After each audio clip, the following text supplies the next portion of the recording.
தான் மட்டும் வாழ்ந்தா போதும் அப்படின்னு நினைக்கிறவங்க உண்டு. தானும் வாழணும், அடுத்தவங்களும் வாழணும் அப்படின்னு நினைக்கிறவங்களும் உண்டு. முதல்ல சொன்ன வகையை சேர்ந்த மனிதர்கள் எப்படி தெரியுமா? எப்படியாவது தான் மட்டும் வாழ்ந்தால் போதுங்கிற நினைப்பு தான் எப்பவும் அவங்களுக்கு இருக்கும். தங்களுடைய வளர்ச்சிக்கு எது தடையா இருந்தாலும் சரி, யார் தடையா இருந்தாலும் சரி, அதை அழிச்சுட்டு தான் மறுவேலை பார்ப்பாங்க. அவங்கெல்லாம் பாவ காரியங்களுக்கு தயங்குறதே இல்லை. அப்படிப்பட்ட வாழ்க்கை அவங்களுக்கே இடைஞ்சல அமைஞ்சு விடுறது உண்டு. அதை விளக்கறதுக்கு ஒரு கதையும் உண்டு. ஒரு ஊர்ல அப்படிப்பட்ட ஆள் ஒருத்தன் இருந்திருக்கான். நிறைய பாவங்களை செஞ்சவன். அதன் காரணமா நரகப்படுகொழியில விழுந்துட்டான். நரகப்படுகொழிங்கிறது ஒரு பெரிய கிணறு மாதிரி. ஏற்கனவே பாவம் செஞ்சவங்க நிறைய பேர் அதில் விழுந்து கிடக்குறாங்க.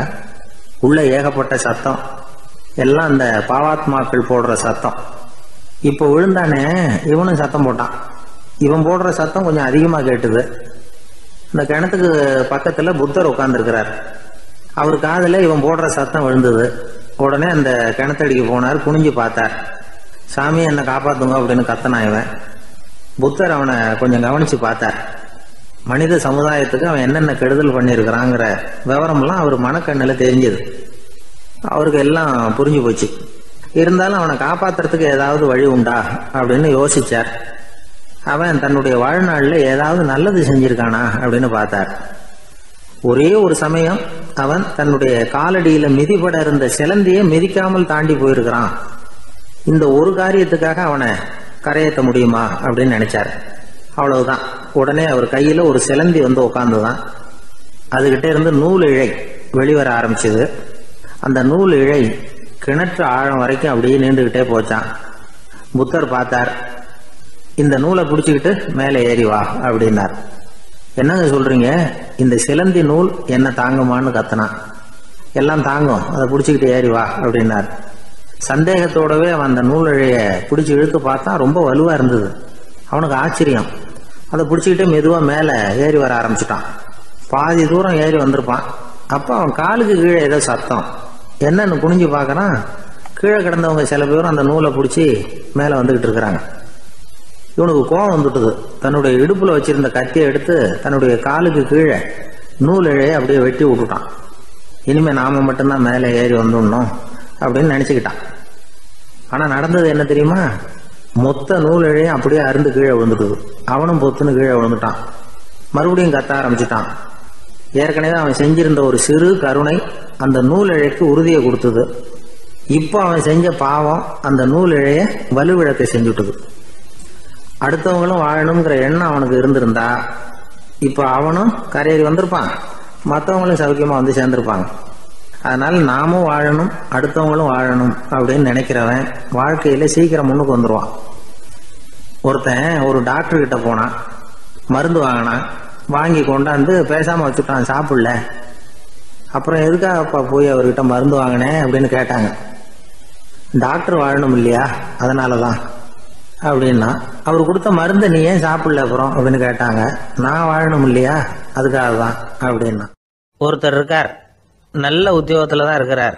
ஆனா எப்ப பார்த்தாலும் முகத்தை வெறுப்பா வச்சிருப்பார். அப்படியே வருவார் போவார். ஏன் சார் இப்படி இருக்கிறீங்க அப்படின்னு விசாரிச்சோம். ஏன்டா இந்த வேலைக்கு வந்தோம்னு இருக்கு சார் அப்படின்னார். உங்க வேலை உங்களுக்கு பிடிக்கலையா அப்படின்னு கேட்டோம். இல்லைன்னார். இப்படிப்பட்டவங்க வெற்றிகரமான வாழ்க்கை வாழ முடியாது.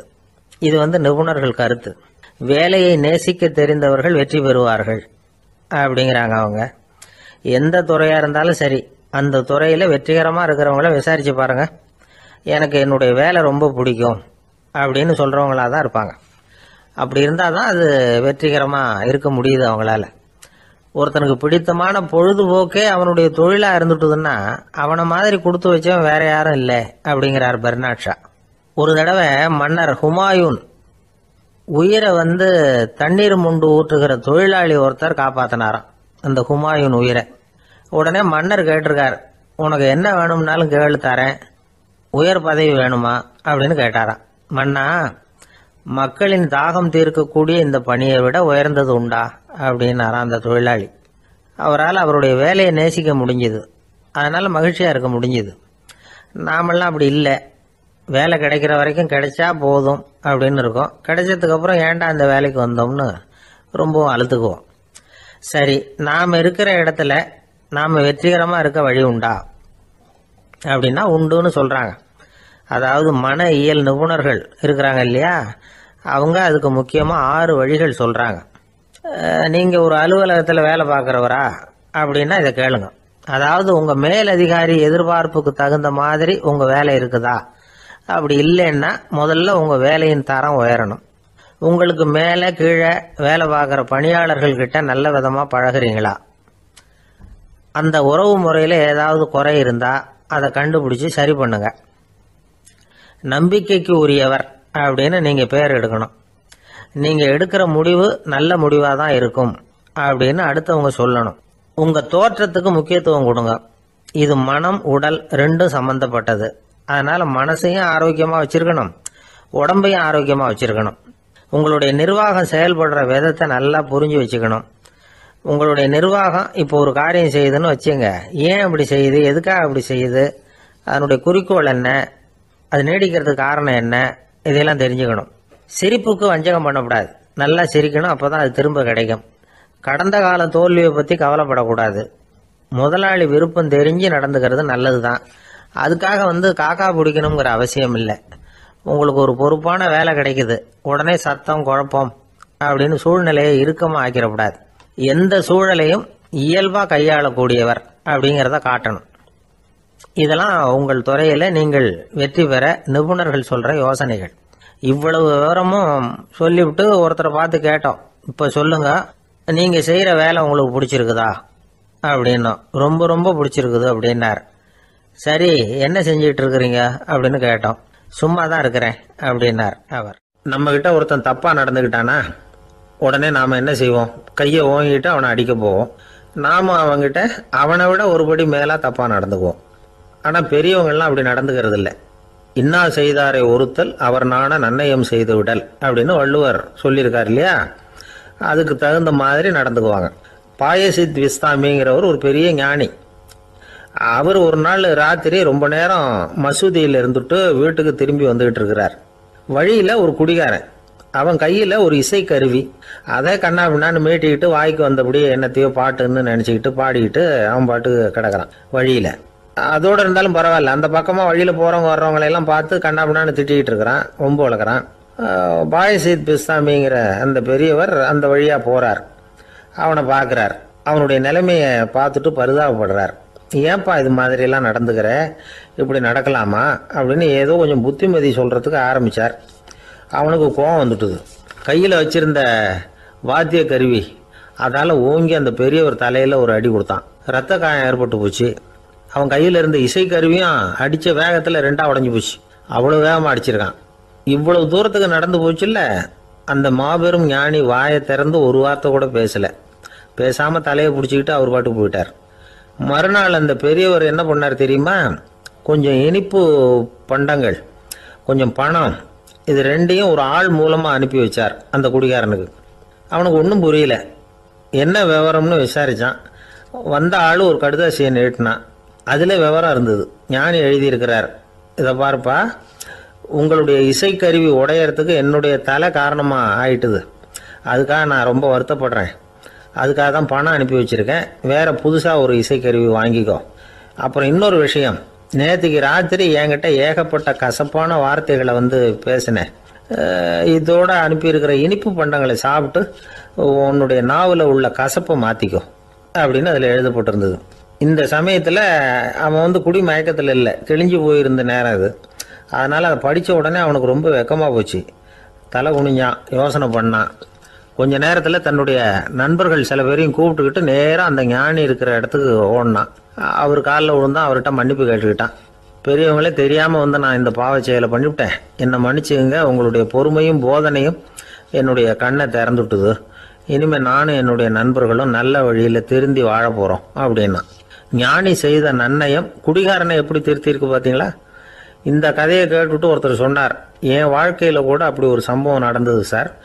நானும் ஒரு நாள் ராத்திரி ஓவராக குடிச்சிட்டு ஒரு கிட்டாரை வாசிச்சுக்கிட்டு கண்ணாபின்னான்னு உளறிக்கிட்டு திட்டிக்கிட்டு இருந்தேன். அந்த சமயம் அந்த வழியாக ஒருத்தர் வந்தார்.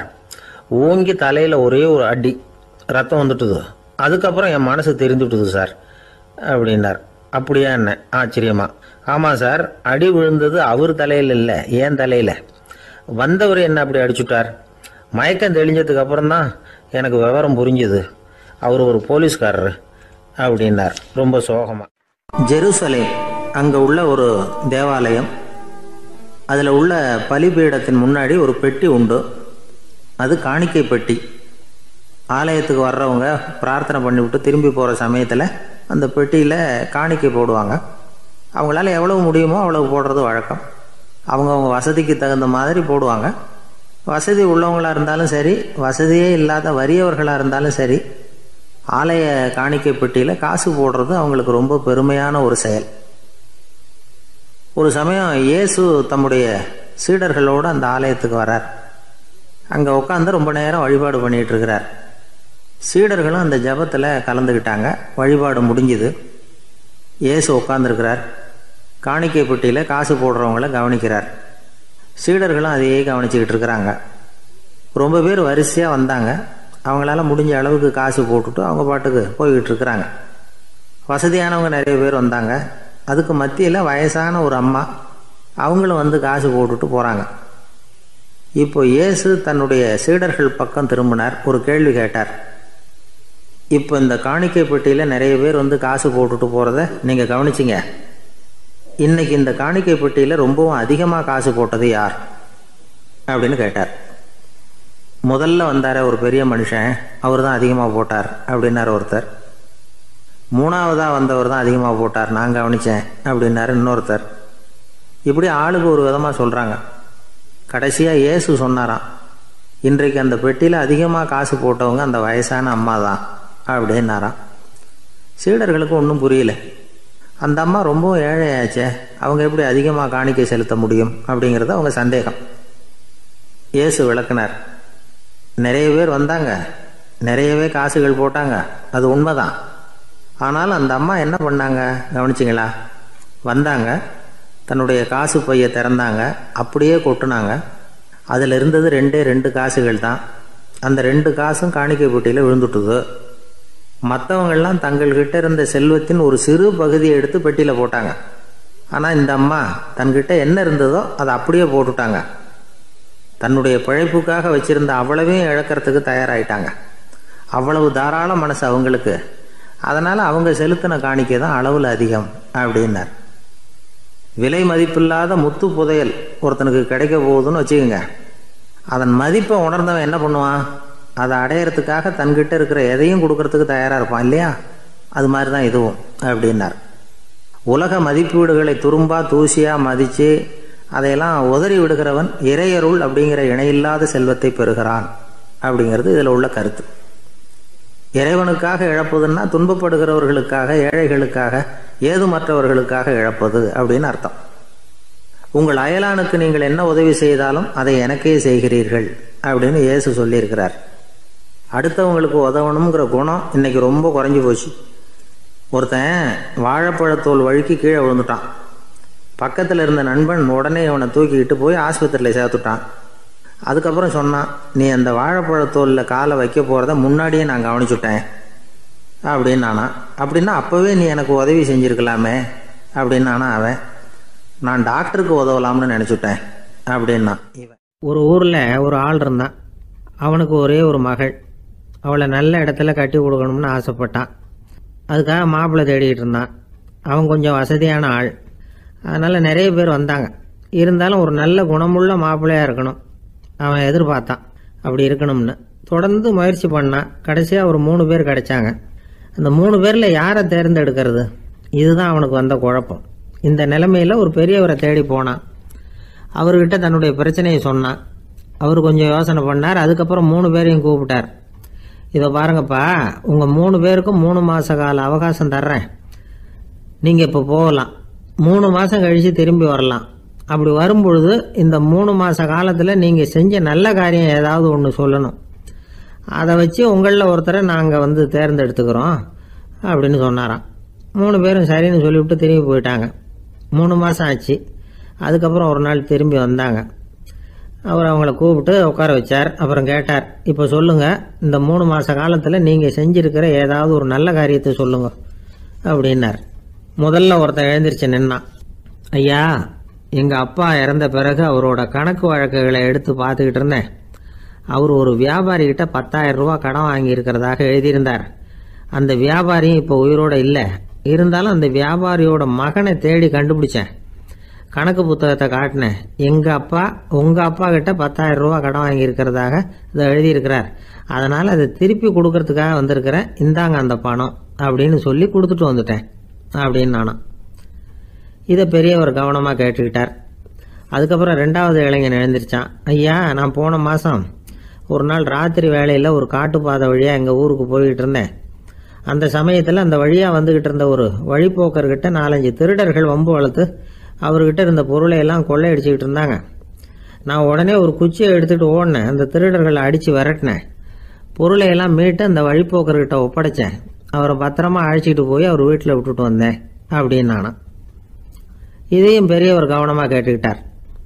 அடுத்தபடியாக 3வது இளைஞன் எழுந்திருச்சான். ஐயா, போன மாதம் ஒரு நாள் நான் ஒரு மலைப்பாதை வழியாக போய்கிட்டு இருந்தேன். மலைப்பாதை விளிம்பில் ஒரு மதகு கட்டை, அது மேலே ஒரு ஆள் படுத்து தூங்கிட்டு இருந்தான். அந்த பக்கம் தவறி உருண்டு விழுந்திருந்தான்னா அதில் பாதாளம். அது மலையடி வாரத்தில் போய் தான் விழணும், அவ்வளவு பள்ளம். அது தெரியாமல் அவன் பாட்டுக்கு தூங்கிட்டு இருந்தான். நான் உடனே அவன்கிட்ட ஓடி போய் குனிஞ்சு அவன் முகத்தை பார்த்தேன். அப்போ தான் புரிஞ்சுது, அவன் ஏற்கனவே எனக்கு தெரியும். அவனை எனக்கு நிறைய கெடுதல் பண்ணியிருக்கிறான், இடைஞ்சல் கொடுத்தவன்.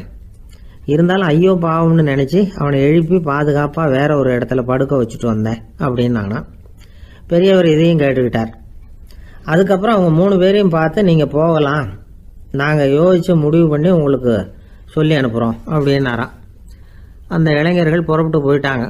அதுக்கப்புறம் அந்த பெண்ணோட அப்பாவை பார்த்து சொன்னார், இந்த 3 பேருமே நல்ல பிள்ளைங்க தான், அதில் ஒன்றும் சந்தேகம் இல்லை. இருந்தாலும் இந்த 3 பேர் செஞ்ச செயல்களையும் ஒப்பிட்டு பார்க்க வேண்டியிருக்கு. முதல் இளைஞன் நேர்மைக்கு எடுத்துக்காட்டாக விளங்குறான். இந்த காலத்தில் இது மாதிரி இளைஞர்களை பார்க்கறது ரொம்ப கஷ்டம்தான். இருந்தாலும் அவன் கடமையை தான் செஞ்சான். 2வது இளைஞன் நல்ல வீரன், தைரியசாலி. ஒரு வீரன் எதை செய்யணுமோ அதைத்தான் இவன் செஞ்சான். இவன் ஒரு லட்சிய மனிதன். 3வது இளைஞன் தன்னுடைய பகைவனுக்கே உதவி செஞ்சிருக்கான். அவன் உயிரை காப்பாற்றியிருக்கிறான். பகைவனுக்கு அருள்வதுங்கிறது ஒரு சாதாரண மனுஷனால் செய்யக்கூடிய காரியம் இல்லை. பகையை மறக்கிறதும் பகைவனுக்கு அருள்வதும் தெய்வீக பண்புகள். அதனால் இவனையே உன்னுடைய மகளுக்கு ஏற்ற மாப்பிள்ளையா தேர்ந்தெடுக்கலாம் அப்படின்னு சொன்னாங்களாம். ஒரு நல்ல நாளில் அவங்களுக்கு திருமணம் நல்ல விதமாக நடந்து முடிஞ்சுதான். இது சுவாமி சின்மயானந்தர் சொல்லியிருக்கிற ஒரு கதை. இதிலேருந்து நாம் புரிந்து கொள்ள வேண்டிய ஒரு கருத்து, நமக்கு கெடுதல் பண்ணவங்களுக்கும் நாம் நல்லது செய்யணும். ஆனால் நடைமுறையில் அப்படி நம்மளால் செய்ய முடியறதில்ல. அதுதான் சிக்கல். நம்மால் ஒருத்தங்கிட்ட கேட்டேன், ஏண்டா உன்னுடைய பகைவன் ஒருத்தன் அது மாதிரி ஒரு மலைப்பாதை மதகு கட்டையில் படுத்திருந்தா உடனே நீ என்ன நினைப்ப அப்படின்னு கேட்டோம். இது ஒரு அருமையான சந்தர்ப்பம்னு நினைப்பேன் அப்படின்னா. எதுக்குன்னு கேட்டோம். அவனை அந்த பக்கமாக உருட்டி கீழே தள்ளுறதுக்கு அப்படின்னா. ஒரு நாள் ஒரு தகப்பனார் தன்னுடைய பிள்ளைய அழைச்சிட்டு வந்தார். சார், இவன் சரியாக படிக்க மாட்டேங்கிறான், பெரியவங்களை மதிக்க மாட்டேங்கிறான், நீங்கள் கொஞ்ச நாள் இவனுக்கு குருவாக இருந்து நல்ல விஷயங்களை சொல்லி கொடுத்தா தேவையில்லைன்னார். பெரியவங்களையே மதிக்காதவன் எப்படி என்ன மதிக்க போகிறான் அப்படிங்கிறது நமக்கு யோசனை வரும் இல்லையா? வேணாங்க, என்னை விட்டுருங்க அப்படின்னோம். அவர் விட மாட்டேன்னு விட்டார். இல்லைன்னா அவரே சிஷ்யன் ஆகிடுவார் போல இருந்தது. சரி, வேற வழி இல்லாமல் அந்த பையனையே என்னுடைய சீடனை ஏற்றுக்கிட்டு உபதேசமெல்லாம் பண்ண ஆரம்பித்தோம். அதாவது குரு பக்தின்னா அது எப்படி இருக்கணுங்கிறத பற்றி சொல்லி கொடுத்தோம் அவனுக்கு. சதமகர் அப்படின்னு ஒரு குரு இருந்தார். அவருக்கு ஒரு சீடன். அவன் பேரு துளசி சைதன்யன், நைஷ்டிக பிரம்மச்சாரி. தன்னுடைய குருவுக்கு எந்த நேரத்தில் எது தேவைங்கிறத புரிஞ்சுக்கிட்டு சேவை செய்கிறவன். ஆனால் இவனை பற்றி மற்ற சீடர்களுக்கு பொறாமை வந்துட்டுது. இவன் மட்டும் இப்படி இருக்கானேன்னு உடனே குரு கிட்ட போய் கோல் மூட்டினாங்க. அவன் சரியில்லை, அவன் நடந்துக்கிறது சரியில்லை, அப்படி இப்படின்னு எதையாவது சொல்லி. இருந்தாலும் இதையெல்லாம் அந்த குரு நம்பலை. அவருக்கு தெரியும் யார் யார் எப்படின்னு. துளசி சைதன்யன் பெருமையை மற்ற சீடர்களுக்கு உணர்த்தணும் அப்படின்னு நினைச்சார். அதுக்கு ஒரு வழி பண்ணார். ஒரு நாள் சீடர்களை எல்லாம் கூப்பிட்டுக்கிட்டு ஒரு காட்டு வழியா போய்கிட்டு இருந்தார். அங்க ஒரு பெரிய மலை அருவி கொட்டிக்கிட்டு இருந்தது. குரு சீடர்கள் பக்கம் திரும்பினார். இந்த மலையின் மேலே இருந்து அந்த படுபாதாளத்துல குதிக்கிறதுக்கு உங்கள யார் தயார் அப்படின்னு கேட்டார். ஒரு சீடனும் வாய திறக்கல, ஒதுங்கி நின்றுக்கிட்டாங்க. பின்னாடி மூட்டை முடிச்சோட வந்துகிட்டு இருந்தான் துளசி சைதன்யன். அவனை பார்த்தார். தப்பாருப்பா, நீ மேலே இருந்து அந்த அருவியில குதி அப்படின்னார். அப்படியே செய்யறேன் சுவாமின்னா ஓடி போய் பொத்துன்னு குதிச்சுட்டான். அடுத்த கணமே குருநாதர் தன்னுடைய யோக சக்தியால பறந்து போய் அவன் கீழே விழுந்துடாம தாங்கி பிடிச்சி கொண்டுகிட்டு வந்துட்டார். மற்ற சீடர்களுக்கெல்லாம் ஒரு மாதிரி ஆயிட்டுது. அடுத்தபடியா என்ன பண்ணலாம்னு யோசிச்சாங்க இவனை மாட்டி விடுறதுக்கு. ஒரு நாள் வெத்தலை அடிக்கிற ஒரு சின்ன உரலையும் உலக்கையையும் எடுத்து ஒளிய வச்சுட்டாங்க. சதமகர் சன்னியாசி இல்லை, அவர் வெத்தலை போடுவார். பல்லு சரியில்லை, அதனால இடிச்சு தான் வெத்தலையை போடணும். திடீர்னு வெத்தலை பாக்கு கேட்டார். வழக்கமாக உரல்ல இடிச்சு தர்றது தான் துளசியின் பழக்கம். உரலை தேடினா கிடைக்கல, என்ன பண்ணுறது? குரு கேட்டுவிட்டாரே, குரு சேவை தானே முக்கியம். என்ன பண்ணா வெத்தலை பாக்க தன்னுடைய வாயில போட்டு முன்னு அதை எடுத்து அவர்கிட்ட கொடுத்துட்டான். குரு எதையோ படிச்சுக்கிட்டே அதை வாங்கி வாயில போட்டுக்கிட்டார். துளசி இன்னைக்கு தாம்பூலம் நல்லா இடிக்கப்பட்டிருக்கு, ருசியா வேற இருக்கு, அதை இடிச்ச பாத்திரத்தை என் கண்ணால பார்க்கணும்னு ஆசையா இருக்குன்னுட்டார். அதை மட்டும் அனுப்பி போய் நீ வர வேண்டான்னு வேற சொல்லிவிட்டார். இதை கேட்டதும் துளசி தவிச்சு போயிட்டான். இவன் போகாம எப்படி வாயை மட்டும் அனுப்பி வைக்க முடியும்? இவன் தவிக்கிறத பார்த்ததும் மற்ற சீடர்களுக்கெல்லாம் மனசுக்குள்ள ரொம்ப சந்தோஷம். துளசி கொஞ்சமும் யோசிக்கல, வாழை எடுத்தான், தன்னுடைய தலையவே அப்படியே அறுத்து வெட்டி எடுத்தான். இன்னொரு சீடங்கிட்ட கொடுத்துட்டான், எடுத்துட்டு போன்னு சொல்லி கொண்டுட்டு போய் குரு முன்னாடி வைக்கிறாங்க. அந்த தலையில வாய் திறந்திருக்கு, வெத்தலை போட்டு முன்னு இருந்தது, தெரிஞ்சு போச்சு, சிவப்பா இருந்தது. அவனுடைய குரு பக்தியை இப்ப எல்லாரும் ஒத்துக்கிட்டாங்க. அதுக்கப்புறம் குரு சதமகர் தன்னுடைய அற்புத திறமையினால அந்த தலையை மறுபடியும் ஒட்ட வச்சுட்டார். துளசிக்கு உயிர் வந்துட்டுது. இப்படி ஒரு பெரிய கதை உண்டு. அதாவது துளசி சைதன்யன் அவனுடைய குரு பக்தி எப்படி அப்படின்னு கேட்டோம். ரொம்ப அபாரம் அப்படின்னு அந்த பையன் அடக்கமா, சும்மா விளையாட்டுக்காக தான் அப்படி அவங்கிட்ட கேட்டோம். ஏன்பா உன்னுடைய குரு பக்தியை என்கிட்ட காட்டுறதுக்கு உன்னோட கழுத்தை நீயே அறுக்கணும்னு நான் சொன்னா அதை நீ செய்வியா அப்படின்னு கேட்டோம். என்னுடைய கழுத்தை நானே அறுக்க வேண்டிய அவசியம் இல்லை சார் அப்படின்னா அவன். ஏண்டான்னு, அதே காரியத்தை தான் இனிமே நீங்க தினமும் செய்ய போறீங்களே சார் அப்படிங்கிறான். ஆங்கிலேய ஆட்சி இந்தியாவில் நடந்துகிட்டு இருந்த காலம். மூதறிஞர் ராஜாஜி சேலத்துல வழக்கறிஞரா தொழில் நடத்திட்டு இருக்கிறார். அவர் ஒரு சமயம் தன்கிட்ட வேலை செஞ்சுக்கிட்டு இருந்த பணியாளர் ஒருத்தரை கூப்பிட்டார். இத பாருப்பா, இந்த அஞ்சல் தலைய இந்த தபால் கவர்ல ஒட்டிட்டு வா அப்படின்னு சொன்னாராம். அந்த ஆள் உடனே அந்த கவரையும் ஸ்டாம்பையும் வாங்கிட்டு போனார். பசை தடவி ஸ்டாம்பை கவர்ல ஒட்டினார். திருப்பி கொண்டுகிட்டு ராஜாஜி கிட்ட கொடுத்தார். இவர் அதை வாங்கி பார்த்தார். உடனே சிரிக்க ஆரம்பிச்சுட்டாராம். அவரால் சிரிப்பை அடக்க முடியல. அந்த பணியாளரை பார்த்து, ஏன்பா நாங்க எல்லாரும் எவ்வளவோ பாடுபட்டு முயற்சி பண்ணி போராடிட்டு வர்றோம், ஆனா எங்களால முடியல, எங்களால முடியாத அந்த காரியத்தை நீ ஒரு நிமிஷத்துல செஞ்சுட்டியே அப்படின்னு சொல்லிவிட்டு மறுபடியும் சிரிச்சாராம். பணியாளருக்கு உடனடியா ஒன்னும் புரியல, என்னன்னு பார்த்தார். அப்புறம் ராஜாஜி சொன்னாராம், ஆமாப்பா நீ ஒரு நிமிஷத்துல பிரிட்டிஷ் மன்னரை கவுத்துட்டியே அப்படின்னாராம். அப்புறம் தான் விவரம் புரிஞ்சிருக்குது. அந்த பணியாளர் மன்னர் உருவம் இருந்த அந்த தபால் தலைய அந்த கவர்ல தலைகீழா ஒட்டி வச்சிருக்கிறார். அதை பார்த்துட்டு தான் ராஜாஜி அப்படி சொன்னாராம். இந்த நகைச்சுவை உணர்வு அவருக்கு இயல்பாவே இருந்தது. சேலத்துல வெங்கட சுப்பையர் அப்படின்னு சொல்லி ஒரு பிரபலமான வக்கீல், அவரும் ராஜாஜியும் ஒரு ஊர்ல பொதுக்கூட்டத்தை முடிச்சுக்கிட்டு திரும்பி ரயில்ல சென்னைக்கு வந்துகிட்டு இருக்கிறாங்க. ராத்திரி நேரம். வெங்கட சுப்பையர் ஜன்னல் ஓரமா உட்காந்து பயணம் பண்ணிட்டு இருக்கிறார். திடீர்னு ஒரு இடத்துல அவரோட கை கடிகாரம் நழுவி ஜன்னல் வழியா வெளியில வந்துட்டுதான். அவர் உயிருக்குயிரா பாதுகாத்து வச்சிருந்த வாட்ச் அது. ஏன் தெரியுமா? அவர் வக்கீல் ஆகிறதுக்கு முன்னாடி சென்னை கிறித்துவ கல்லூரியில பணியாற்றிக்கிட்டு இருந்தார். பணி முடிஞ்சு விலகிறப்போ அவர்கிட்ட படிச்ச மாணவர்கள்லாம் அன்புக்கு அடையாளமா ரொம்ப பிரியமா கொடுத்த கை கடிகாரம் அது. அப்பேற்பட்ட அன்பு பரிசை திடீர்னு இழந்து விடுறதுக்கு யாருக்குதான் மனசு வரும்? ஐயோ வாட்சி வெளியில விழுந்துட்டுதே அப்படின்னு பதற்றத்தோட சத்தம் போட ஆரம்பிச்சாராம். ராஜாஜி பக்கத்துலதான் உட்கார்ந்து இருக்கிறார். இருந்தாலும் இதை கேட்டுட்டு பதட்டப்படல, பதில் எதுவும் சொல்லல. அவர் பாட்டுக்கு என்னத்தையோ 1 2 3ன்னு எண்ணிட்டே வந்தாராம். வெங்கட சுப்பையர் ரொம்ப வேதனைப்பட்டிருக்கார். என்னங்க இது, என்னோட அருமையான கை கடிகாரம் நழுவி வெளியில விழுந்துட்டுது, அதுக்காக நான் தவிச்சுக்கிட்டு இருக்கிறேன். நீங்க என்னன்னா இதை கொஞ்சம் கூட காதுல வாங்கிக்காம குழந்தை மாதிரி என்னத்தையும் எண்ணிட்டே வர்றீங்களே அப்படின்னாராம். அப்பவும் ராஜாஜி ஒன்னும் பதில் பேசல. அவர் பாட்டுக்கு விடாம எண்ணிட்டே வந்தார். அடுத்த ஸ்டேஷன்ல வண்டி நின்னுது. ராஜாஜி ஸ்டேஷன் மாஸ்டரை கூப்பிட்டார்.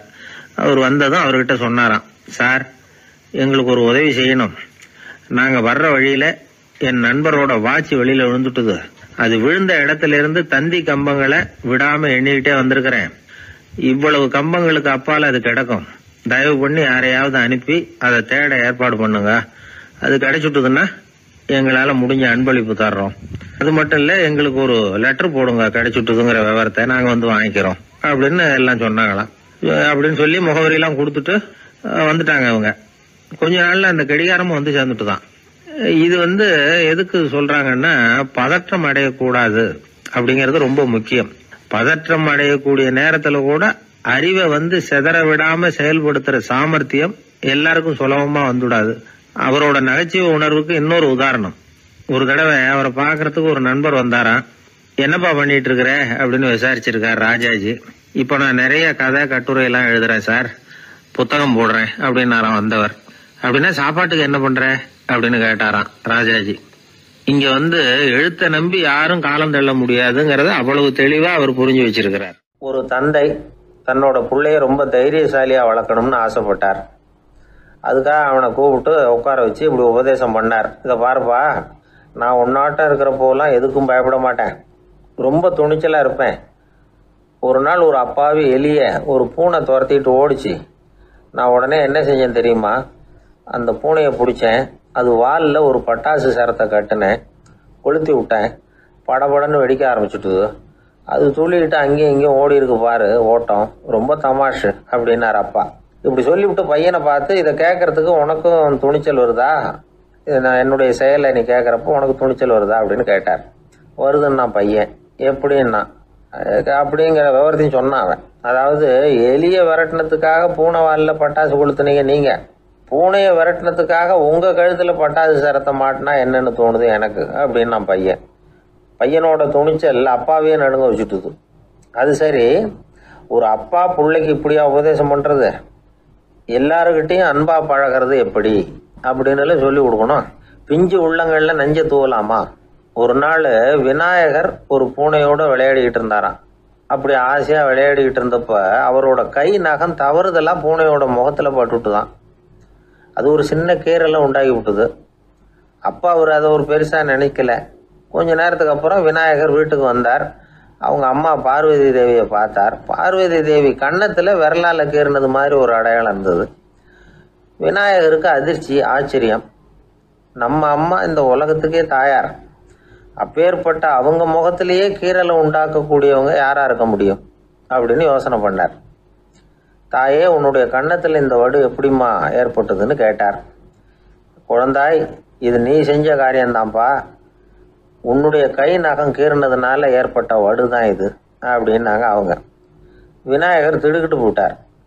எப்படிம்மா அது? நான் எந்த காலத்திலையும் ஒன்று அப்படி கீறினதாக எனக்கு நினைவு இல்லையே அப்படின்னார். இன்னைக்கு காலையில் ஒரு பூனையை கீறினதை நீ மறந்துட்டியா அப்படின்னாங்க அந்த அம்மா. விநாயகர் திகைச்சு போய் நின்னார். பார்வதி தேவி சொன்னாங்க, இதை பாருப்பா, இந்த உலகத்தில் இருக்கக்கூடிய எல்லா உயிர்கள்லேயும் நான் இருக்கிறேன், நான் தான் இந்த உலகமாக ஆகியிருக்கிறேன். ஆகையினால நீ யாரை துன்புறுத்தினாலும் அது உண்மையிலேயே என்ன துன்புறுத்தினதாக தான் முடியும் அப்படின்னாங்க. விநாயகர் மனசுக்குள்ள ஒரு வெளிச்சம் ஏற்பட்டு தான். அதுக்கப்புறம் அவர் யாரையுமே கல்யாணம் பண்ணிக்காததுக்கு அதுதான் காரணமா. இந்த உலகத்தில் எல்லாரையும், இங்கே இருக்கிற எல்லாத்தையும் தாயின் வடிவமாக அவர் பார்க்க ஆரம்பிச்சிட்டாராம். குருதேவர் ராமகிருஷ்ணர் இந்த கதையை எடுத்து சொல்லியிருக்கிறார். நபிகள் நாயகம் ஒரு தடவை ஒரு நாற்காலியில் உட்காந்து என்னமோ யோசனை பண்ணிட்டு இருந்திருக்கிறார். அப்போ அவரோட உடையில ஒரு கீழ்ப்பகுதி தரையில் படிஞ்சு கிடந்திருக்குது. அங்கே விளையாடிக்கிட்டு இருந்த ஒரு பூனை அது மேலே படுத்து தூங்கி போயிடுச்சு. தொழுகை செய்ய வேண்டிய நேரம் வந்துட்டுது. நபிகள் நாயகம் எழுந்திருக்க பார்த்தார். அப்போதான் பூனை தன்னோட உடை மேலே படுத்து தூங்கிட்டு இருக்கிறது கண்ணில் படுது. பூனையோட தூக்கத்தை கலைக்க விரும்பல அவர். தன்னுடைய சகோதரியை கூப்பிட்டார். ஒரு கத்திரிக்கோள் எடுத்துட்டு வர சொன்னார். பூனை படுத்திருந்த உடை பகுதி மட்டும் இருக்குல்ல, அதை மட்டும் அதோட கத்திரிச்சு விட்டுட்டு அதுக்கப்புறம் அவர் எழுந்திரிச்சு தொழுகைக்கு போனாராம். அதாவது பிற உயிர்கள்கிட்ட எப்படி அன்பு காட்டணுங்கிறத பெரியவங்க எவ்வளவோ விதத்தில் நமக்கு எடுத்து காட்டியிருக்கிறாங்க. இருந்தாலும் எத்தனை பேர் மனசில் அதெல்லாம் உரைச்சிருக்குது? நாமளும் நம்ம ட்ரெஸ்ஸு மேலே ஒரு பூனை படுத்திருந்தா ஒரு கத்திரிக்கோலை தான் தேடுவோம், எடுத்துக்கிட்டு வர சொல்லுவோம். துணியை வெட்டுறதுக்கு பதிலாக இல்லை அதோட வாழை வெட்டினா என்ன அப்படின்னு தோணும். ஒரு ஆள் ரொம்ப பிரியமாக ஒரு பூனையை ஆற்றுல குளிப்பாட்டிக்கிட்டு இருந்தானா. எப்படி? அந்த பூனையை ஆற்று தண்ணியில் அமுக்கி அமுக்கி குளிப்பாட்டிக்கிட்டு இருக்கிறான். அந்த வழியாக போன பெரியவர் ஒருத்தர் இதை பார்த்தார். இதை பார்ப்பா, பூனையை அது மாதிரி ஆற்று தண்ணியில் அமுக்கி குளிப்பாட்டாத, மூச்சு திணறி செத்து போடும் அப்படின்னு அட்வைஸ் பண்ணார். நீ போய் அவன் வேலையை பார்த்துக்கிட்டு, எனக்கு எல்லாம் தெரியும்னா இவன். சரின்னு அவர் போயிட்டார். கொஞ்ச நேரம் கழித்து அவரே அந்த வழியாக திரும்பி வந்துக்கிட்டு இருந்தார். ஆற்றுல பூனையை குளிப்பாட்டிக்கிட்டு இருந்தவன் அழுதுகிட்டு உட்காந்துருக்கிறான். பக்கத்தில் அந்த பூனை செத்து கிடக்குது. இதை பார்த்தார் பெரியவர். நான் தான் அப்போவே சொன்னேனே அந்த பூனையை ஆற்றுல நினைக்காதேன்னு, அதை கேட்டிருந்தா இப்படி ஆயிருக்குமா அப்படின்னார்.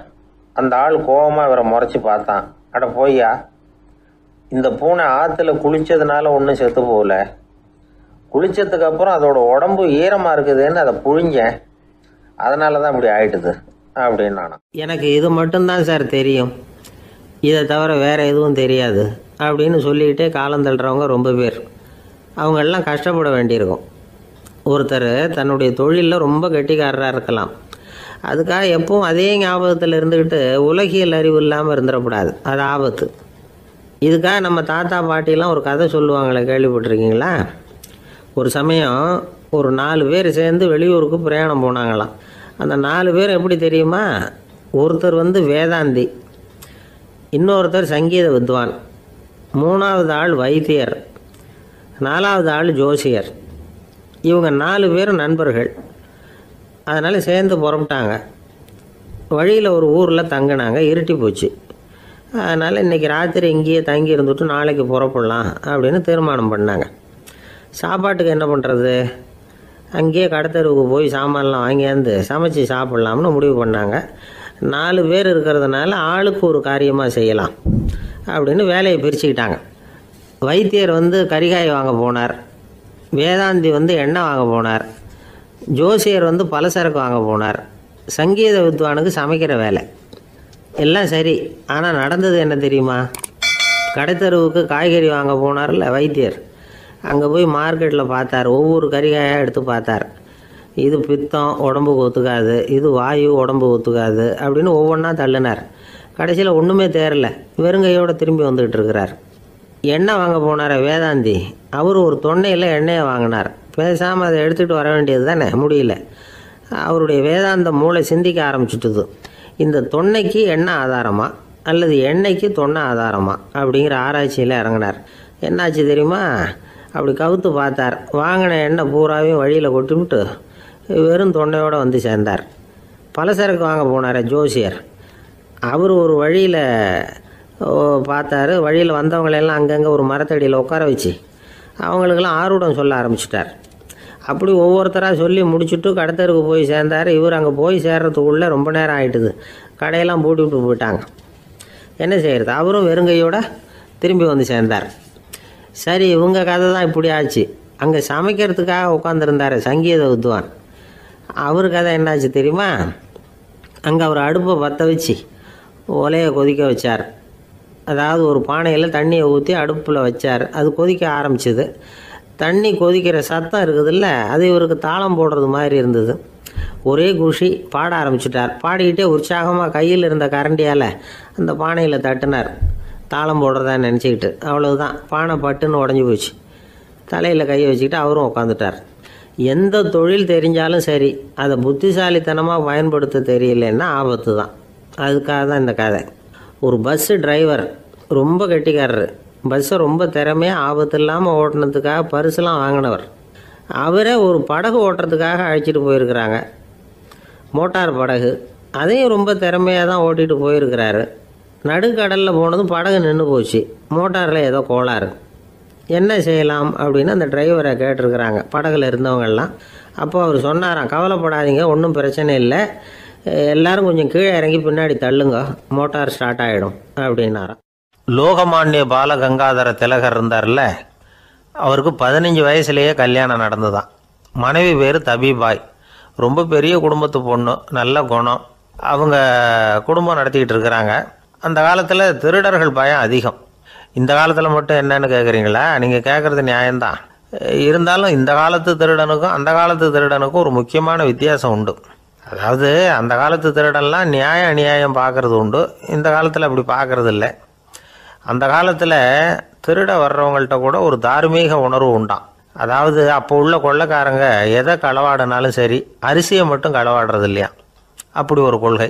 அதனால் பாருங்கள், அந்த காலத்து பெண்கள் நகை நட்டுகளை பத்திரமா வைக்கணும்னா பெட்டியில் வைக்கிறதில்ல, அரிசி பானையில் போட்டு வச்சு விடுறது. இப்போல்லாம் பேங்க்கில் சேஃப்டி லாக்கர்னு இருக்குல்ல, அது மாதிரி அந்த காலத்தில் சேஃப்டி லாக்கருங்கிறது அரிசி பானை. இந்த வளையல், மூக்குத்தி, தோடு இப்படி எதுவாக இருந்தாலும் அதில் போட்டு பத்திரமா வச்சுருவாங்க. திருடன் அரிசி பானை பக்கம் போகிறதில்ல. ஏன்னா சாப்பிட்ற விஷயத்தில் கை வைக்கக்கூடாது, அது பாவம் அப்படின்னு அவன் நினைக்கிறான். திலகரோட மனைவி தபீபாயும் அதே மாதிரி தன்னுடைய ஆபரணங்களை ஒரு அரிசி பானைக்குள்ளே போட்டு மூடி வச்சுருந்தாங்களாம். இப்படி இருந்தப்போ ஒரு நாள் ஒரு பிச்சைக்கார பொண்ணு வீடு வீடாக பிச்சை கேட்டுக்கிட்டே வந்திருக்குது. திலகர் வீட்டுக்கும் தர்மம் போடுங்க தாயே அப்படின்னு தான் அந்த பொண்ணு.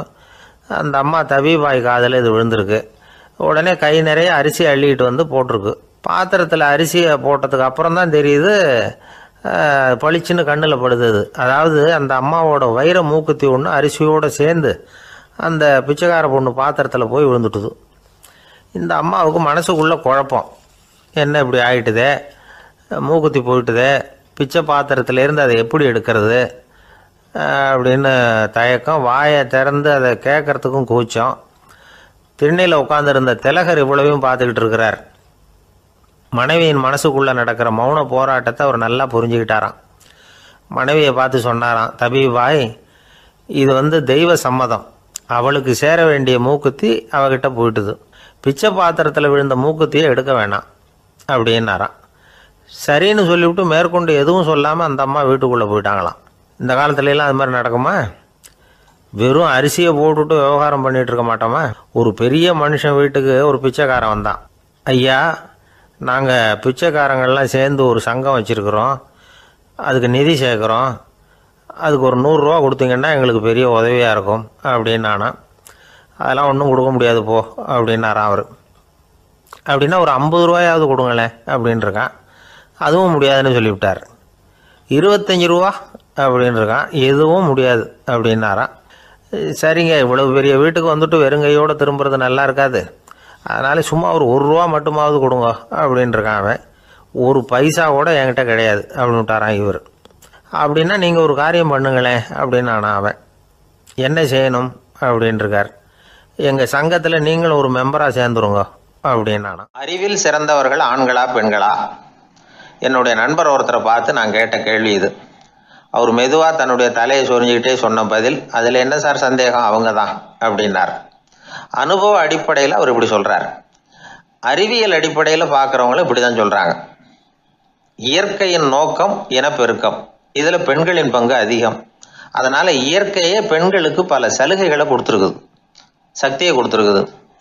இப்போ வெளிநாடுகளில் இதை பற்றியெல்லாம் நிறைய ஆராய்ச்சி பண்ணி பார்த்துருக்குறாங்க, புள்ளி விவரங்கள்லாம் வெளியிட்டிருக்கிறாங்க. ஆண் குழந்தைகளை விட பெண் குழந்தைகள் முன்னாடியே பேச ஆரம்பிச்சுடுறாங்களாம். அது மட்டும் இல்லை, அதிக எண்ணிக்கையில் வார்த்தைகளை கற்றுக்கிறாங்களாம். அப்புறம் பலவிதமான வாக்கிய அமைப்புகளை அமைச்சு பேசுறதுலேயும் பெண் குழந்தைகள் முன்னாடியே ஆரம்பிச்சுடுறாங்களாம். இதெல்லாம் சீக்கிரமாக செய்கிறது பெண் குழந்தைகள் தான். சம வயது உள்ள ஆண் குழந்தைகள், பெண் குழந்தைகள், இவங்களை வச்சு சோதனைகள் பண்ணி பார்த்துருக்குறாங்க. அதாவது ஒரே வயசுள்ள ஆண் குழந்தை, பெண் குழந்தை இதெல்லாம் வச்சு அவங்கக்கிட்ட ஒரே கேள்வியை பல விதமாக கேட்கறது, ஒரே செய்தியை வேறு வேறு கோணங்கள்லேருந்து விளக்கிறது, தவறு இல்லாமல் பேசுறது, வேகமாக படிக்கிறது, எழுதுறது, புரிஞ்சுக்கிறது, இப்படி இதை பற்றிலாம் எத்தனையோ சோதனைகள்லாம் செஞ்சு பார்த்துருக்குறாங்க. அப்படி பார்த்ததில் என்ன தெரிஞ்சதுன்னா, அதில் எல்லாம் ஆண் குழந்தைகளை விட பெண் குழந்தைகள் 1.5 மடங்கு அதிக திறமை உள்ளவங்களாக இருக்கிறாங்களாம். இன்னொரு மொழியை கற்றுக்கிறது, பேசுறது, எழுதுறது, இது கூட பெண்களுக்கு சுலபமாக வருதான். 2 மொழிகளை மாற்றி மாற்றி பேசுறது, மொழிபெயர்க்கிறது, இப்படிலாம் கூட சோதனை பண்ணி பார்த்துருக்குறாங்க. இதுலேயும் பெண்களுக்கு தான் அதிக திறன். சரி, இதை விடுங்க. புள்ளி வச்சு கோலம் போடுறது, அதிலிருந்து இந்த கை கடிகாரங்களில், கம்ப்யூட்டர்களில் நுண்ணிய பாகங்களை பொருத்துறது, இது வரைக்கும் பெண்கள் தான் திறமையாக செயல்படுறாங்க அப்படிங்கிறது அந்த சோதனை முடிவு. இந்த நுட்பம், துல்லியம், விரைவு, சிறு கை இயக்கங்களோடு செய்ய வேண்டிய மென்மையான பணிகள், இதுக்கெல்லாம் தேவை கவன குவியம், பொறுமை, இதெல்லாம் பெண்கள்கிட்ட தான் இருக்குதான். அமெரிக்காவில் இன்னொரு சோதனை கூட செஞ்சு பார்த்துருக்குறாங்க. பெண்களின் மூக்கு மோப்ப உணர்வு, இதெல்லாம் எப்படின்னு பார்த்துருக்குறாங்க. பெண்கள் அதிக எண்ணிக்கையில் வாசனைகளை பிரித்து கண்டுபிடிச்சி விடுறாங்களாம். ஆண்களால் அந்த அளவுக்கு முடியலையாம். சரி, காது எப்படின்னா செவிப்புலன் உணர்வும் பெண்களுக்கு தான் அதிகமாக. ஒரு கும்பல், அதில் பலவிதமான சத்தம், அதுக்கு இடையில இந்த குரலோட தொனி, ஏற்ற இறக்கம், இதை வச்சே பேசுகிற ஆளை கண்டுபிடிச்சிடுறாங்களாம். ஒரு கூட்டத்தில் தன்னுடைய வீட்டுக்காரர் எங்கே இருக்கார், பிள்ளைகள் எங்கே இருக்காங்க அப்படிங்கிறதெல்லாம் பெண்கள் சீக்கிரமாக கண்டுபிடிச்சிடுறாங்களாம்.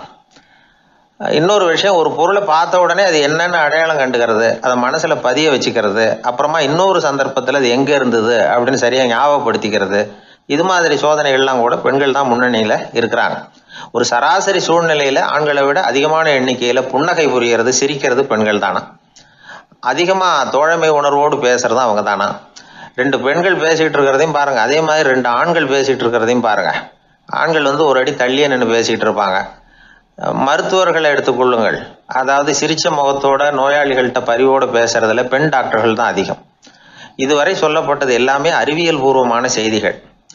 அதனால இளம் பெண்கள் வாழ்க்கையில சோர்வடைய தேவையில்லை.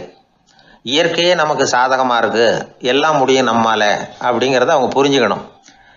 ஒரு பையன் தன்னுடைய அப்பா அம்மா திருமண ஆல்பத்தை புரட்டிக்கிட்டே இருந்தான். அப்புறம் அம்மாட்ட கேட்டான், அம்மா இது யாரு சின்ன வயசுல எடுத்ததா, இது என்னன்னு தெரியலையே, இந்த படத்துல அழகா மீசை வச்சுக்கிட்டு சிரிச்சுக்கிட்டு நிக்கிறது யார் அப்படின்னு கேட்டான். அதுதான்டா அவங்க அப்பான்னாங்க அந்த அம்மா.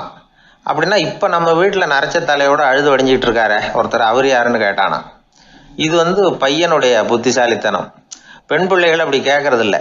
அதனால இந்த கதையெல்லாம் எதுக்காக அப்படின்னா, இளம் பெண்கள் வாழ்க்கையில சோர்வு அடைஞ்சு போயிடக்கூடாது.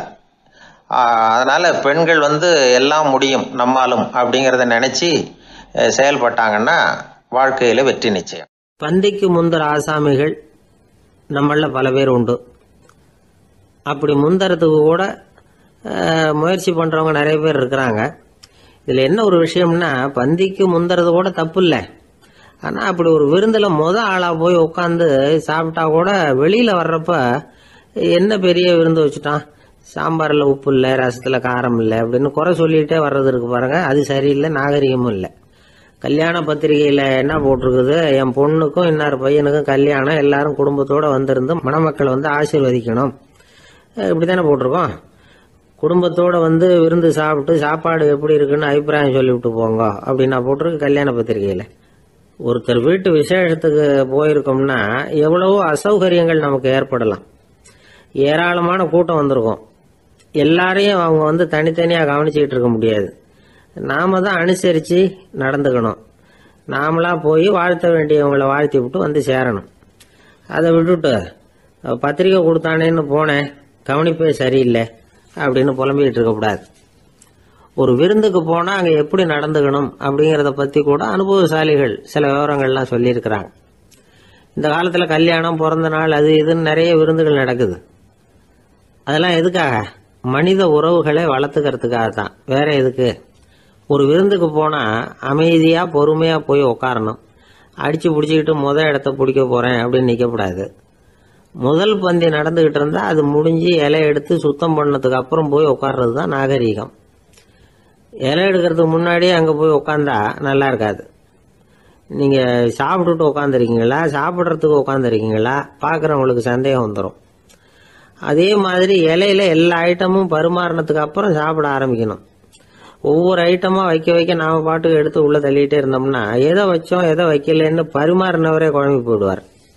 ஏன்னா எப்போ பார்த்தாலும் இலை காலியாவே இருக்கும். சாப்பிட்றப்போ உங்க சாப்பாட்டையே நீங்க கவனிக்கணும். அடுத்தவங்க இலையில என்ன இருக்கு, பக்கத்துல இருக்கிறவர் எதை அதிகமா சாப்பிட்றார், இதெல்லாம் நமக்கு என்னத்துக்கு? எல்லாரும் சாப்பிட்டு முடிக்கிற வரைக்கும் பொறுமையா இருக்கிறது தான் நல்லது. நீங்க மட்டும் திடீர்னு பாதியில் எழுந்திரிச்சு பக்கத்துல இருக்கிறவங்களுக்கு சங்கடமா இருக்குமேங்கிறதெல்லாம் யோசிக்காம நீங்க பாட்டு எழுந்திரிச்சு போகக்கூடாது. பக்கத்துல உள்ளவங்க உங்களை எழுந்திரிக்க சொன்னா எழுந்திரிச்சு போகலாம். விருந்துகள்ல சாப்பாட்டை வீணாக்கிறதே ஒரு நாகரிகமா போட்டுது இந்த காலத்துல. சாப்பாட்டுக்கே கஷ்டப்பட்டுக்கிட்டு பல பேர் இந்த உலகத்துல இருக்கிறப்போ சாப்பாட்டை வீணாக்குறது எவ்வளவு பெரிய மோசம்ங்கிறத நினைச்சு பார்க்கணும். வேணுங்கிற அளவுக்கு கேட்டு வாங்கி சாப்பிட்றது தான் முறை. விருந்துல இந்த பஃபே அப்படின்னு சொல்லி ஒரு முறை சொல்றாங்கல்ல, அதாவது உணவு வகைகளை எல்லாம் பொதுவா ஒரு இடத்துல வச்சுடுறது, நமக்கு தேவையானதை நாமே எடுத்து ஒரு தட்டுல போட்டுக்கிட்டு சாப்பிட வேண்டியது. இதுல கூட சில பேர் தேவைக்கு அதிகமா எடுத்து போட்டுக்கிட்டு வீணாக்குறாங்க. சில சமயம் கடைசியா சாப்பிட போறவங்களுக்கு எல்லா ஐட்டமும் கிடைக்காம போகலாம். அதை போய் பெருசு பண்ணிட்டு இருக்க கூடாது. என்ன சார் இந்த அளவுக்கு கூடவா நாகரிகம் தெரியாம இருக்கிறோம், இதை போய் பெருசா சொல்ல வந்துட்டீங்களே அப்படின்னு நினைக்கலாம். ஒருத்தர் 2 பேருக்கு இந்த விவரம் தேவைப்படலாம். அவங்க காதலையும் இது விழட்டுமேங்கிறதுக்காக தான் இது. ஒரு பெரிய கல்யாண விருந்து நடந்துகிட்டு இருந்தது. விருந்து மண்டபத்து வாசல்ல ஒருத்தர் நின்றுக்கிட்டு வர்றவங்களையெல்லாம் ரொம்ப மரியாதையா வணங்கி உள்ள அனுப்பி வச்சுக்கிட்டு இருந்தார். எப்படி தெரியுமா? வர்றவங்க கையெல்லாம் பிடிச்சி முத்தம் கொடுத்து அதுக்கப்புறம் உள்ள அனுப்பி வச்சுக்கிட்டு இருந்தாராம். கூட்டம்லாம் முடிஞ்சதுக்கு அப்புறம் அவர்கிட்ட போய் கேட்டிருக்கிறாங்க, சார் நானும் எவ்வளவோ விருந்துகளுக்கு போயிருக்கிறேன், இருந்தாலும் இவ்வளவு மரியாதையா வர்றவங்க கைக்கெல்லாம் முத்தம் கொடுத்து வரவேற்கிறத இங்கதான் பாக்குறேன் அப்படின்னு சொன்னாங்க. அதுக்கு அவரு சொன்னார், அட போங்க சார், நான் முத்தம் கொடுக்கல, முந்தின பந்திக்கு வந்து சாப்பிட்டவங்களே அடுத்த பந்திக்கும் வர்றாங்களான்னு மோந்து பார்த்து அனுப்பி வச்சுக்கிட்டு இருந்தேன் அப்படின்னார். ஒரு ஊர்ல ஒரு ராஜா இருந்தார். அவர் அடிக்கடி காட்டுக்கு வேட்டையாட போவார். சில நண்பர்களையும் கூட அழைச்சிக்கிட்டு போவார். காட்டுக்கு போனதும் ஆளுக்கு ஒரு பக்கமா போய் வேட்டையாடுவாங்க. சாயந்தரமா திரும்பி வருவாங்க. மறுநாள் அரண்மனையில் உட்காந்து ஒவ்வொருத்தரும் அவங்க அனுபவங்களை எல்லாம் சொல்லிக்குவாங்க. அவங்க வீரத்துக்கு தகுந்த மாதிரி பரிசை அந்த ராஜா கொடுப்பார்.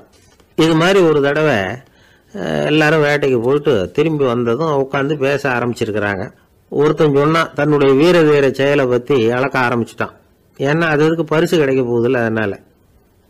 அவன் என்ன சொன்னான் தெரியுமா? அரசே, நேற்றுக்கு காட்டுல என்னாச்சு தெரியுமா? எனக்கு நேரா ஒரு சிங்கம் வாயை திறந்துகிட்டு வந்துட்டுது. நான் பயப்படவே இல்லை. உடனே ஒரு கல்லை எடுத்து குறி பார்த்து வீசினேன். சிங்கத்து வாய்க்குள்ள போய் அந்த கல்லு மாட்டிக்கிட்டுது. அவ்வளவுதான். அந்த சிங்கம் என்னை பார்த்துட்டு பயந்துட்டு ஒரே ஓட்டமா திரும்பி ஓடி போயிட்டுது அப்படின்னா. ஆஹா பலே அப்படின்னு எல்லாரும் கை தட்டினாங்க. 2வது ஆள் ஒருத்தன் எழுந்திரிச்சான். அவன் சொல்ல ஆரம்பிச்சான், அரசே, நான் போன வழியில 2 பெரிய மலைப்பாம்பு கிடந்தது. என்னை மூழ்கிறதுக்கு வந்தது. நான் என்ன பண்ணேன் தெரியுமா? அந்த 2 பாம்போட வாலையும் ஒன்னா சேர்த்து முடிச்சு போட்டுட்டேன். அவ்வளவுதான். அது அங்க இழுக்க இது இங்க இழுக்க முடிச்சு நல்லா இறுகி போட்டுது அப்படின்றான். ஆஹா அற்புதம்னு சொல்லி எல்லாரும் கை தட்டினாங்களாம். அடுத்தபடியா 3வது ஆள் ஒருத்தன் வந்தான். அவன் சொல்ல ஆரம்பிச்சான், மன்னா, நான் போன பாதையில குறுக்க ஒரு ஆறு, அதுல இறங்கி குளிச்சேன். யாரோ காலை பிடிச்சி இழுக்கிறது மாதிரி இருந்தது. திரும்பி பார்த்தா ஒரு பெரிய முதலை. நான் உடனே அப்படியே ஒரு துள்ளல் துள்ளி அது முதுகில் போய் உக்காந்துக்கிட்டேன். அதை அப்படியே கரைக்கு நீந்த வச்சேன். கரைக்கு வந்து சேர்ந்ததும் அப்படியே ஒரே துள்ளி குதிச்சு கரைக்கு வந்துட்டேன் அப்படின்றான். அவன் தன்னுடைய வீரத்தை அப்படி சொல்லியிருக்கான். அடடா எப்பேற்பட்ட வீரம் அப்படின்னு எல்லாரும் கை தட்டினாங்களாம். 4வது ஆள் எழுந்திரிச்சான். மன்னா, நான் போன இடத்துல ஒரு கரடி வந்து என்னை துரத்த ஆரம்பிச்சுட்டுது. நான் ஒரு மலை உச்சிக்கு வந்துட்டேன். அதுக்கப்புறம் ஒரு அடி எடுத்து வச்சாலும் அதில் பாதாளத்தில் விழ வேண்டியதுதான். அந்த நேரம் பார்த்து ஒரு பெரிய ராட்சச கழுகு அந்த பக்கமா பறந்து வந்தது. நான் உடனே அப்படியே உயர எழும்பி அந்த கழுகோட காலை பிடிச்சிக்கிட்டேன். அப்படியே தொங்கிக்கிட்டே வந்தேன். ஒரு நல்ல இடம் வந்ததும் தொப்புன்னு கீழே குதிச்சு நடந்து வந்துட்டேன். இதுக்கும் எல்லாரும் கை தட்டுறாங்க. கடைசியா ஒரு ஆள் எழுந்திரிச்சான். அரசே, நான் வந்து போன வழியில ஒரு பெரிய யானை குறுக்க வந்தது. பயங்கரமா சத்தம் போட்டுக்கிட்டே வந்தது. நான் பயந்து ஓடல. உடனே என்ன பண்ணேன் தெரியுமா? அந்த யானையோட வாலை பிடிச்சி தூக்கினேன். தலைக்கு மேல தூக்கி கரன்னு சுத்தினேன். வேகமா சுத்தி வீசி எறிஞ்சேன். அவ்வளவுதான். அதே ஸ்பீட்ல அந்த யானை மேல போக ஆரம்பிச்சுட்டுது. இன்னும் கூட அது போய்கிட்டே தான் இருக்கு, கீழே விழவே இல்லைன்னா. இதை கேட்டதும் ராஜாவுக்கு கோபம் வந்துட்டுது. என்ன முட்டாள்னு நினைச்சுக்கிட்டு பேசுறியா? யானையை வந்து நீ வாழை பிடிச்சி தூக்குன, அதை நான் நம்பணுமா அப்படின்னார். உடனே இவன் பணிவா பதில் சொன்னான், அரசே, ஒரு சிங்கத்து வாயில கல்லு மாட்டிக்கிட்டத நம்புறீங்க, மலைப்பாம்பு வாழை பிடிச்சி முடிச்சு போட்டதை நம்புறீங்க, முதல்ல முதுகல சவாரி பண்ணதையும் நம்புறீங்க, கழுகு காலை பிடிச்சிக்கிட்டு பறக்கிறதையும் நம்புறீங்க. அப்படி நம்புறப்ப நான் சொன்னதை மட்டும் நம்பக்கூடாதா அப்படின்னு கேட்டானான். பொய் சொன்னவங்க எல்லாம் தலையை தொங்க போட்டுக்கிட்டாங்களாம். ராஜா அவங்கள பார்த்து சொன்னாராம், நீங்க எல்லாரும் என்ன முட்டாளாக்கி இருக்கிறீங்க. கடைசியா பேசின இவன் தான் எனக்கு உண்மை எது பொய் எதுங்கிறத புரிய வச்சிருக்கிறான். இவன் தான் உண்மையான தைரியசாலி அப்படின்னு சொல்லி அவனுக்கே பரிசையெல்லாம் கொடுத்து பாராட்டினாராம். இப்படி ஒரு கதை. உண்மையை நிலைநாட்டுகிறவன் தான் உண்மையான வீரன் அப்படிங்கறத இதுல இருந்து நாம புரிஞ்சுக்கணும். இந்த காலத்துல எல்லாம் பொய் சொன்னாதான் பிழைக்க முடியுங்கிறது ஒரு சில பேரோட நம்பிக்கை. ஒரு அப்பாவுக்கு தன் மகனுக்கு பொய் சொல்ல தெரியலையேங்கிற கவலை. பொய் சொன்னாதான் இந்த உலகத்துல பிழைக்கலாம், ஆனா இவனுக்கு அது தெரியலையே, அதனால இவனை அழைச்சிட்டு போய் நடுக்கடல்ல விட்டுட்டு வந்துருவோம் அப்படின்னு அழைச்சிட்டு புறப்பட்டான். கடற்கரைக்கு போனான். மகனுக்கு சந்தேகம், எங்கப்பா என்ன அழைச்சிட்டு போறேன்னு கேட்டிருக்கான். கடல்ல மீன் பிடிக்க கத்து கொடுக்க போறேன் உனக்கு அப்படின்னானா. நான் ஏற்கனவே மீன் பிடிச்சிட்டேனேன்னானா இவன் மகன். எங்க அதுன்னு கேட்டிருக்கான் அப்பங்காரன். சுட்டு சாப்பிட்டுட்டேன் இருக்கான் புள்ள. அப்பங்காரன் பார்த்தான், சரி நம்ம புள்ள பொழைச்சிக்கோ அப்படின்னு சொல்லி திருப்பி அழைச்சிட்டு வந்துட்டானா. இணை புரியாத 2 நண்பர்கள் இருந்தாங்களாம். 2 பேரும் விடாம சிகரெட் குடிக்கிறவங்க. அதுல ஒருத்தன் செத்து போட்டான். இன்னொருத்தன் அதுக்கப்புறம் 2 சிகரெட்டா குடிக்க ஆரம்பிச்சானா. ஏன் இப்படி பண்றேன்னு கேட்டிருக்காங்க. நான் ஒரு சிகரெட்டு தான் குடிக்கிறேன், செத்து போன என்னுடைய ஃப்ரெண்டு இருக்கானே செத்து போனவன், அவனுக்காக இன்னொரு சிகரெட்டு குடிக்கிறேன் அப்படின்னு நானா. இது ரொம்ப ஆபத்து, விட்டுடு அப்படின்னு சொல்லியிருக்காங்க. சரின்னு ஒத்துக்கிட்டான். ஆனால் அதுக்கப்புறமும் ஒரு சிகரெட் வீதமாக குடிச்சிக்கிட்டே இருந்தான். சிகரெட் பழக்கத்தை நீ இன்னும் விடலையான்னு கேட்டாங்களாம். அந்த பழக்கத்தை நான் எப்போ விட்டுட்டேன், இப்போ நான் குடிக்கிறது என் ஃப்ரெண்டுக்காக அப்படின்னு நானா. இவங்கெல்லாம் எப்படி திருந்துறது? எங்கே போயிட்டு வரீங்க அப்படின்னு கேட்டேன். எனக்கு வேண்டப்பட்ட ஒருத்தரை பார்த்து, ஆஸ்பத்திரிக்குன்னார். எந்த ஆஸ்பத்திரிக்குன்னு? மாட்டு ஆஸ்பத்திரிக்குன்னார். என்ன விஷயம்னு? மாமனாருக்கு உடம்பு சரியில்லை, அதுதான் மாட்டு ஆஸ்பத்திரிக்கு போயிட்டு வரேன்னார். அட பாவி, அதுக்கு அந்த ஆஸ்பத்திரிக்கா போவாங்க அப்படின்னு ஆச்சரியமா. அட அது இல்லைப்பா, முதல்ல எங்கள் குடும்ப டாக்டர் தான் தேடிக்கிட்டு போனேன். அவர் அந்த நேரத்தில் அவர் வளர்க்குற நாய்க்குட்டிக்கு உடம்பு சரியில்லைன்னு சொல்லி அதை தூக்கிக்கிட்டு மாட்டு ஆஸ்பத்திரிக்கு போயிட்டாராம் சொன்னாங்க. அதனால அங்கே போய் அவரை சந்தித்து விஷயத்தை சொல்லிவிட்டு வர்றேன்னார். அப்புறம் தான் எனக்கு கொஞ்சம் நிம்மதியாக இருந்தது. பொதுவாக நமக்கு தெரிஞ்ச வரையில் டாக்டர்கள் 2 வகை. நமக்கு வைத்தியம் பண்ணுற டாக்டர்கள் ஒரு வகை, நம்மக்கிட்ட இருக்கிற ஆடு மாடு கோழிக்கு வைத்தியம் பண்ணுற டாக்டர்கள் ஒரு வகை. இப்போ தான் எனக்கு தெரியும் இன்னொரு வகையான டாக்டர்களும் உண்டுங்கிறது. அது யாருன்னா பூச்சிகளுக்கு வைத்தியம் பண்ணுற டாக்டர்கள், அதாவது பூச்சி டாக்டர்கள். வெளிநாடுகளில் அப்படிலாம் கூட சில பேர் இருக்கிறாங்க. பிரிட்டனில் யார்க்ஷயர் வட்டாரத்தில் ராதர்ஹாம் அப்படின்னு ஒரு ஊர். அங்கே ஒரு விலங்கியல் மருத்துவர், பேர் டாக்டர் லான்ஸ் ஜெப்சன். அவர் ஆஸ்பத்திரி வாசலில் பார்த்தீங்கன்னா தினமும் நிறைய பேர் நின்றுக்கிட்டு இருப்பாங்க. கையில் கண்ணாடி குடுவை, தகர டப்பா இப்படி ஏதாவது இருக்கும். அதுக்குள்ளே ஏதாவது பூச்சிகள் இருக்கும். அதுக்கு வைத்தியம் பண்ணுறதுக்காக வந்தவங்க தான் அவங்க எல்லாம். சிலந்தி பூச்சி, பல்லி, தேளு, பாம்பு இப்படி ஏதாவது இருக்கும். பொழுதுபோக்காக சில பேர் நாய், பூனை, கிளி, மைனா, புறா இப்படி ஏதாவது வளர்க்குறாங்கல்ல, அது மாதிரி இப்போல்லாம் தேளு, பல்லி, பாம்பு, பூச்சி இதையெல்லாம் வளர்க்க ஆரம்பிச்சிட்டாங்களாம். இது ஒரு புது ஃபேஷன். இப்போ கூண்டுக்குள்ளே டப்பாக்குள்ளே போட்டு வளர்க்குறது, அதுக்கு ஏதாவது நோய் வந்துட்டுதுன்னா வைத்தியம் பண்ணுறதுக்கு டாக்டர்கிட்ட வந்துட வேண்டியது, இப்படி இந்த பழக்கம்லாம் நிறையா வந்துட்டுது. ரத்தம் உறிஞ்சிற அட்டைகள் கூட இவங்ககிட்ட வைத்தியத்துக்கு வருதான். சிலந்திகளில் செங்கால் சிலந்தின்னு ஒரு வகை. மத்திய அமெரிக்க காடுகளில் இது அதிகம். சிலந்திகள்லேயே ரொம்ப விலை உசந்தது இந்த ரகம்தான். கால்களில் சிவப்பு கோடுகள் இருக்கும். இந்த இனம் இப்போ குறைஞ்சிக்கிட்டே வர்றதுனால சர்வதேச விதிகளின்படி இவற்றின் ஏற்றுமதி இறக்குமதிக்கு தடை விதிக்கப்பட்டிருக்குது. அதனால் இதை வளர்க்குறவங்க வீட்டுக்குள்ளேயே இனவிருத்தி மூலமாக பெருக்கி விற்பனை பண்ணிட்டு வராங்களாம். அந்த வகை சிலந்திகள் தான் இப்போ வைத்தியத்துக்கு அதிகமாக வருதான். சரி, இதுக்கெல்லாம் எப்படி வைத்தியம் பண்ணுறாங்க? முதல்ல அதை குளிர்பதன பெட்டியின் வழுவழுப்பான சுவரில் விட்ட உடனே அதெல்லாம் மெதுவாக இறங்கி வரும். அப்போ அதன் நோயை கண்டுபிடிக்கிறது சுலபம்.